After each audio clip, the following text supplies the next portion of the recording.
ফেসবুকে video viral করার যে আসল বিষয়টা সেটা আপনার ভিতরে আছে, যেটা আপনি জানেন না। এই জন্য হয়তো আপনি এতদিন আপনার কোনো ভিডিও ভাইরাল করতে পারেননি।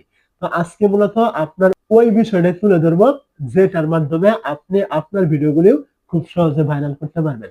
তো প্রথমে আসি, ফেসবুকে ভিডিও ভাইরাল করতে হলে আপনাকে আগে এটা বুঝতে হবে যে ফেসবুকে ভিডিও ভাইরাল হয় কিভাবে, মানে কি কি বিষয়ের উপর লক্ষ্য করে ফেসবুক ভিডিওগুলি ভাইরাল করে।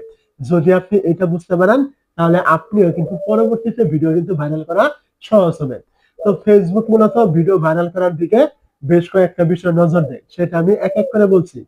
ধরুন আপনি একটা 2 মিনিটের ভিডিও আপলোড করলেন, আমি কথার কথা বললাম, 2 মিনিটের একটা ভিডিও আপনি ফেসবুকে আপলোড করলেন।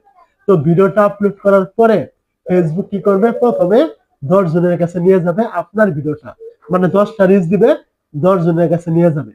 তো ওই 10 জনের ভিতরে যদি 5 জন আপনার ওই ভিডিওটা ক্লিক করে ভালো একটা টাইম দিয়ে দেখে, ধরুন আপনার ভিডিওটা 2 মিনিট, 5 জন লোকে ক্লিক করে ভালো একটা টাইম দিয়ে দেখলো, এভারেজ 1 মিনিট করে দেখলো।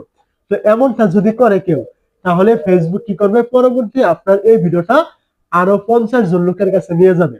তো ওই 50 জনের থেকে যদি আবার কেউ 25 জন ক্লিক করে দেখে ওই এভারেজ 1 মিনিট করে, তাহলে পরবর্তী আরো 500 জন লোকের কাছে ফেসবুক ভিডিওটা নিয়ে যাবে। ফেসবুক এটা মনে করবে আপনার ভিডিওটা রিচ দিলে লোকজনে ক্লিক করছে এবং ভালো টাইম দিয়ে দেখছে। ফেসবুক অ্যালগোরিদম এটা মনে করবে আপনার ভিডিওটা ভালো কোয়ালিটিফুল, অডিয়েন্স আপনার ভিডিওটা চাচ্ছে। তো এই জন্য ফেসবুক পরবর্তী আরো রিচ দিয়ে আপনার ভিডিওটা আস্তে আস্তে অডিয়েন্সের কাছে কিন্তু বাড়াবে। তো এইভাবে মূলত ভিডিওগুলি কিন্তু ভাইরাল হয়ে থাকে। আর যদি কোনো ভিডিও আপনি আপলোড করলেন, করার পরে ফেসবুক 10 জনের কাছে নিয়ে গেল, তো ওই 10 জনের কাছে নিয়ে যাওয়ার পরে যদি ওইখান থেকে 5 জন ক্লিক না করে ভালো একটা টাইম দিয়ে না দেখে, ক্লিক করে বেরিয়ে চলে যাচ্ছে, অথবা ভালো টাইম দিয়ে দেখছে না, অথবা ক্লিক করছে না, যদি এমনটা হয়, তাহলে কিন্তু ফেসবুক পরবর্তীতে আপনার ওই ভিডিওটা আরো অডিয়েন্সের কাছে কিন্তু কখনোই কিন্তু নিবে না। কেন নিবে না? ফেসবুক এটা মনে করবে আপনার এই ভিডিওটা কোয়ালিটি নয়, লোকজন আপনার ভিডিওটা দেখছে না, ইগনোর করছে, তাহলে আপনার এই ভিডিওটা আরো অডিয়েন্সের কাছে কিভাবে নিবে। তো আপনার ওই রকম ভিডিও যেগুলো থাকবে, যেগুলো ক্লিক করে কেউ দেখবে না, ভালো টাইম দিয়ে ফেসবুক রিচ দেওয়ার পরে ওই ভিডিওগুলি ওইভাবে ওই অবস্থায় পড়ে থাকবে, ওই ভিডিওগুলি কিন্তু কোনোদিন আর ভিউজ কিন্তু আসবে না। তো মূলত ফেসবুক ভিডিওগুলি ভাইরাল এইভাবে করে থাকে। তো এখন আপনি ভিডিও ভাইরাল করতে চাইলে আপনাকে অবশ্যই আপনার ভিডিওতে এমন কোয়ালিটি থাকতে হবে যে আপনার ভিডিওটা অডিয়েন্স ভালো একটা টাইম দিয়ে দেখবে।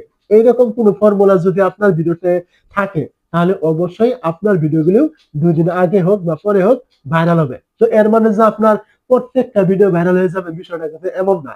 অনেক ভিডিও আছে সমস্ত কোয়ালিটি ঠিক থাকার পরেও ভাইরাল হয় না, বা পর্যাপ্ত পরিমাণ ভিউজ আসে না। এটা ঘাবড়ানোর দরকার নেই, এটা ন্যাচারাল, এটা এমনই থাকবে। তো তারপরেও আপনি প্রত্যেকটা ভিডিও এমন তৈরি করবেন যেন লোকজনে ভালো একটা টাইম নিয়ে দেখে। এমন কিছু করতে পারলেই আপনার ভিডিওতে ভিউজ প্লাস ভাইরাল সবকিছু কিন্তু হবে। এক কথায় আপনাকে অডিয়েন্স ধরে রাখতে হবে আপনার ভিডিওতে।